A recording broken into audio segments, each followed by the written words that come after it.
Assalamualaikum warahmatullahi wabarakatuh. Kami dari kelompok 5 yang terdiri dari 5 anggota. Yang pertama, Muhammad Fahri, kedua, Vini Raihani, ketiga, Safia Dharma Wijaya, keempat, Naura Najifa, dan kelima, Kartika Rahma Putri. Pada video kali ini, kami akan menampilkan hasil observasi studi objek historis di Museum Sandi yang berada di kota Yogyakarta. Selamat menyaksikan. Kiki, do you love me? Are you riding? Say you'll never ever leave from beside me. Cause I want you, and I need you, and I'm down for you always, KB. Kami ucapkan selamat datang di Museum Sandi yang ada di Kota Baru Yogyakarta. Museum Sandi pertama sudah standarisasi A, kami mendapatkan standar A dari Kemdikbud, sehingga proses pemberian layanan pengelolaan museum harus terus kami tingkatkan. Selain itu juga kami sudah disertifikasi oleh Kemenpar sebagai destinasi wisata yang sudah lolos CKSE. Itu sertifikasi tentang kesehatan dan juga keselamatan serta sustainability di bidang pariwisata maupun di bidang pendidikan. Ini karena sebagian tadi sudah teman-teman dapatkan di aula, maka secara singkat kami jelaskan dua hal yang masuk dalam ilmu kriptologi. Kriptologi ini meliputi dua hal. Nah, persandian itu dipelajarinya ya di kriptologi. Nah, satu adalah kriptografi. Bagaimana cara untuk menyandikan?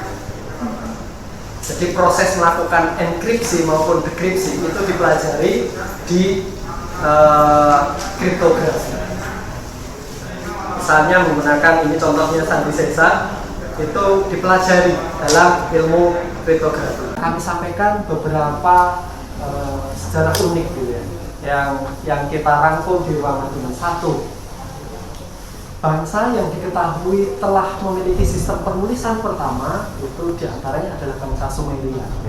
Nah, bangsa Sumeria ini menggunakan piktogram pertama. Jadi tulisannya itu mirip-mirip dengan huruf-huruf tertentu, dengan simbol-simbol tertentu.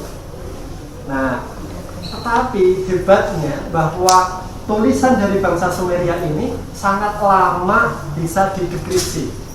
Upaya pertama untuk melakukan pemecahan dari tulisan bangsa Sumeria itu sudah dilakukan oleh bangsa Yunani. Berapa abad? Ya, sekitar 3 milenium. Kan bangsa Sumeria 3600 3200 sebelum Masehi. Kalau Bapak sejarawan dunia siapa? Herodotus. Iya.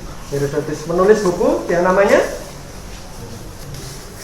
iya, dia punya satu buletin yang sama dengan punyanya Boni Triana. Namanya apa bukunya Herodotus? Historia.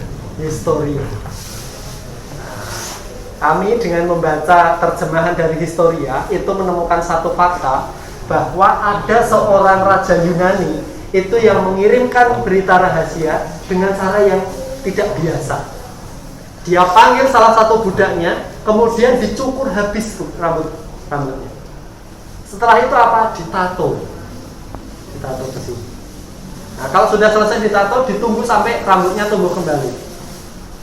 Sebab apa? Menurut catatan Herodotus, bahwa si budak ini akan melewati the Royal Road, yaitu dari Turki sampai ke Yunani, yang jaraknya adalah 2.500 km. Jadi mungkin itu adalah kurir terjauh hingga saat ini. The Life of Lysander. Bukunya bisa di-download di Google Book. Saya dapatkan di Google Book. Buku tentang ini, yaitu tentang bagaimana cara orang-orang Yunani termasuk Sparta untuk merahasiakan informasi. Jadi dia tuliskan kalimat dengan cara berurutan seperti ini, gitu. Tetapi ini tidak dikirimkan full begini, yang dikirimkan hanya ininya. Yang tadinya kalimat jelas, ini saya contohkan sedikit ya. Saya contohkan sedikit. Ini CRYPTOLOGY, kriptologi.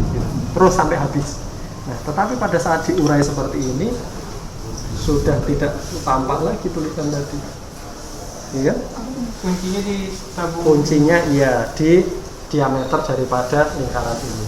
Desember tahun 46 itu sudah ada satu bidang pendidikannya untuk melatih calon-calon CDO atau court officer atau petugas sandi. Nah, jadi ada pendidikannya, termasuk Pak Umar Said Nur itu adalah murid sandi dari Dr. Rubiono Kertopati, termasuk Dr. Sarjito. Ada yang tahu Dr. Sarjito? Dr. Sarjito yang mendirikan UGM itu juga murid sandi, jadi beliau juga belajar bersandi.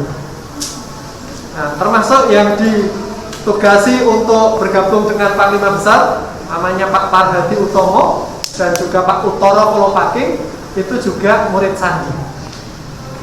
Nah, selain di bidang SDM, pengembangan mesin juga dilakukan. Ini contohnya. Ini adalah mesin pertama yang dikembangkan Indonesia. Namanya SR64. Dikembangkan sejak tahun 1960-an dan baru di launching itu tahun 64. Pertama kali diuji coba pada saat KTT non-blok di Aljazair, tetapi KTT-nya nggak jadi. Sebab saat itu di Aljazair sana ada ada revolusi, ada pemberontakan malah itu, sehingga KTT-nya gagal. Tetapi mesin ini sudah berhasil diuji coba. Hanya menurut para pembuatnya mesinnya masih terlalu lambat, sehingga dikembangkan lagi menjadi SR70. Nah, ini lebih kompleks. Nah, karena kemajuan di bidang teknologi elektronika, maka dikembangkan lagi dengan mesin-mesin elektronik. Ini contohnya SRE6 dan SREKG. Nah, sementara yang bentuknya seperti mesin ketik di sana, seperti ya mesin ketik itu adalah SN101 buatan Haglin, perusahaan pembuat mesin sandi, tetapi dibuat khusus untuk Indonesia. Jadi ini pesanan Indonesia. Ini SN4. Nah, maaf, SN101. Sementara SN011 ini merupakan unit mesin sandi berwujud telepon. Jadi ini telepon anti sadap. Kalau komunikasi dengan mesin ini itu bisa dibuat modenya mode anti sadap. Dengan cara apa? Aktifkan tombol secure yang ada di kiri bawah. Nah, tetapi kalau mau pakai komunikasi biasa yang tidak rahasia ya bisa saja seperti kita telepon itu. Rubiono Kertopati di kalangan persandian dikenal sebagai Bapak Persandian Indonesia. Setelah Bapak, beliaulah yang dapat perintah dari Menteri Pertahanan Amir Syarifuddin untuk mengajak teman-temannya mendirikan badan pemberitaan rahasia yang kala itu disebut sebagai Dinas Kode. Beliau adalah sosok yang istimewa, menguasai 4 bahasa asing, seorang dokter, tetapi juga punya kemampuan untuk menulis dengan tangan kanan dan kiri sekaligus.